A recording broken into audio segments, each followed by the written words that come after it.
अस्सलाम वालेकुम, मैं हूँ आबिद अंदलीब। नाजरीन, तहरीक इंसाफ ने बिलाखिर रिएक्ट किया है एलामिया को। जो ISPR का एलामिया था उसके ऊपर तहरीक इंसाफ ने अपना बहुत सख्त तरीन मौक़िफ़ या सख्त तरीन रद्दअमल दिया है। वो जो 1 घंटा 27 मिनट की प्रेस कॉन्फ्रेंस थी उसके ऊपर तहरीक इंसाफ ने अपने 9 सवालात मुरतब किए हैं, और ये 9 सवालात बहुत ख़तरनाक किस्म के सवालात हैं। इसमें ये वाज़ेह तौर पर नज़र आ रहा है कि तहरीक इंसाफ जो इस वक्त ज़ेर इताब है या जिसके ऊपर सारे का सारा बोझ इस वक्त डाला जा रहा है, वो अगर मसलहत के बजाय, एक स्टेप झुकने के बजाय वो अगर इस तरह का रिएक्ट कर रही है तो ये चीज़ एक मज़ीद तसादम को जन्म दे रही है और इससे हालात मज़ीद बिगड़ रहे हैं। एक चीज़ जो मुझे समझ आती है, ये जो सवालात हैं इसकी टोन को चेक करके, वो ये लगता है कि ये सवालात इमरान खान साहब की जो मुशावरत है उससे मुरतब हुए हैं, और ये तहरीक इंसाफ का जो ऑफिशियल ट्विटर हैंडल है उससे भी ये पूछे गए।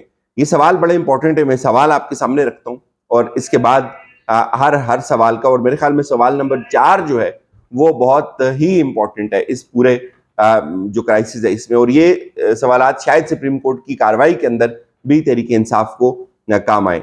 इसमें एक तो सवाल उन्होंने ये रखा जी, उसका जो इब्तिदाई है उससे आपको अंदाजा हो जाएगा कि तसादम कितना है, दूसरी तरफ भी रिएक्शन कितना है।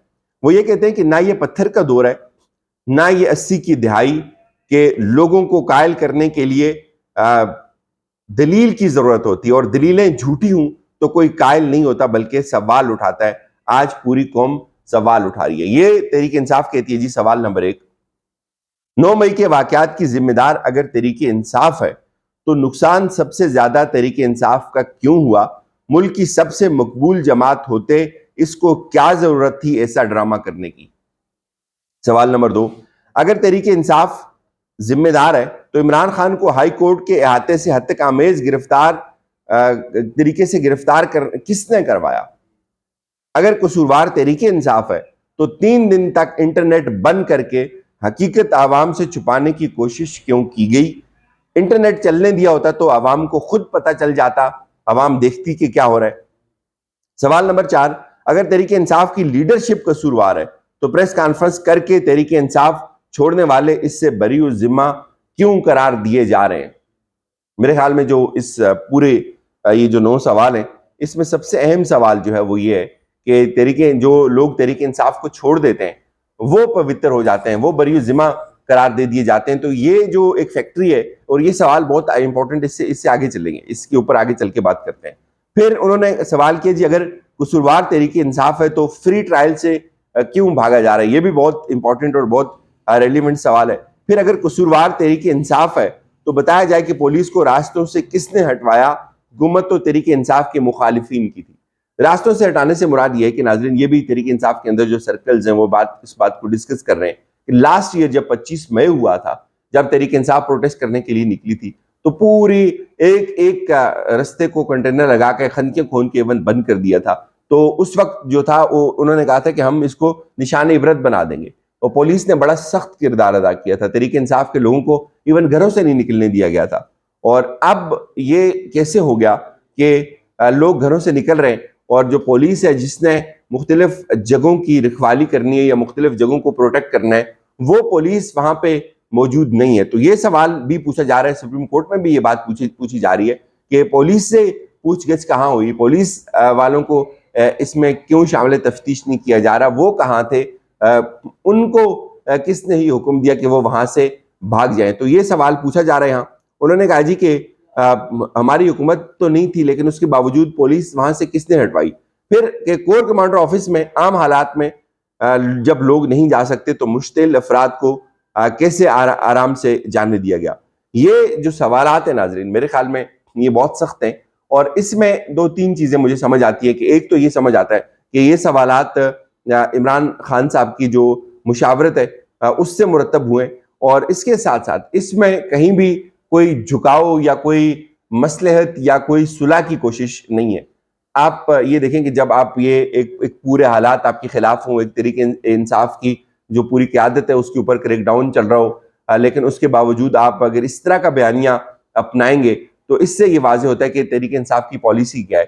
तहरीक इंसाफ अभी भी कोई एक मुफाहमत की बात नहीं करती, ابھی بھی بیٹھ کر کسی تیسرے آپشن کی بات نہیں ہو رہی یہاں، ابھی وہ بالکل کہتے ہیں ہیڈ ٹو ہیڈ کولیجن ہے، اور براہ راست وہ مخاطب ہیں کہ یہ ہمیں ان سوالوں کے جواب چاہیے. جو سوالات دوسری طرف سے اٹھائے گئے، انہوں نے اپنی طرف سے کچھ سوالات رکھے، اور اس میں جو ایک سوال اگین میں یہ کہوں گا کہ تحریک انصاف کو جو لوگ چھوڑ کر چلے جاتے ہیں وہ کیسے اتنے پوتر ہو جاتے ہیں. تو یہ آپ اس کو ہسٹوریکل دیکھنے کی ضرورت ہے.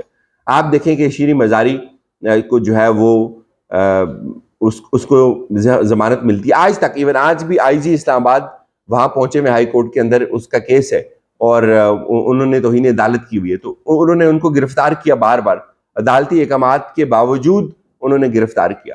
اچھا، اب ان کو آپ دیکھیں تو پتہ چلتا ہے کہ وہ گرفتار ہوئی جب تک انہوں نے پریس کانفرنس نہیں کی، ان کو اٹھاتے رہے، گھر سے اٹھاتے رہے رات 1 بجے تک.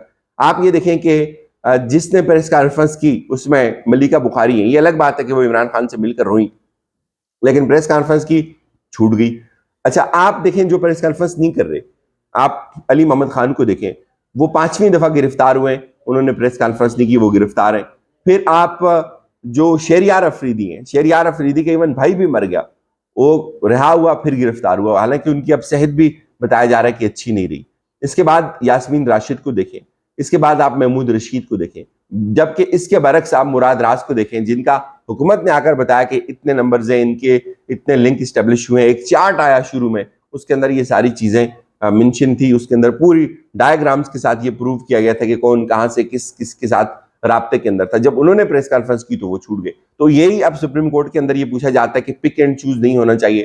اگر 100 لوگ ہیں تو 100 کے 100 لوگوں کا پھر ہونا چاہیے ٹرائل. یہ نہیں ہونا چاہیے کہ اس میں سے صرف 17 لوگوں کو ہینڈ اوور کیا جائے. تو یہ سوال ہے. لیکن اب المیہ کیا ہے؟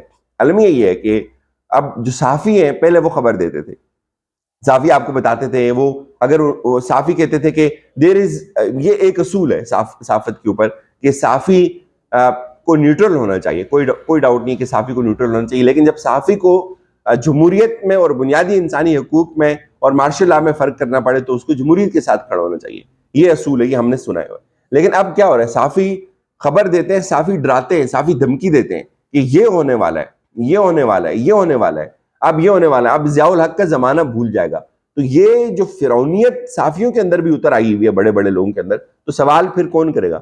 سوال انہوں نے کرنے تھے جو سوال کرنے سے خود قاصر ہیں، جو سوال کرنے کے قابل ہی نہیں ہے. تو یہ جو سلسلہ ہے یہ اب چل رہا ہے. بہرحال امپورٹنٹ یہ ہے کہ سپریم کورٹ اس کے اوپر اب کیا ڈیسیژن کرنے جا رہی ہے. میرے خیال میں جو تحریک انصاف نے یہ سوالات اٹھائے، اس کو ہم کہہ سکتے ہیں کہ انہوں نے ایک دفعہ پھر جو ہے وہ جلتی کے اوپر تیل ڈال دیے اور معاملہ مزید گمبھیر ہو گیا. تو مجھے تو اس میں کوئی بھی کمپرومائز کی یا صلح کی اب کوئی صورت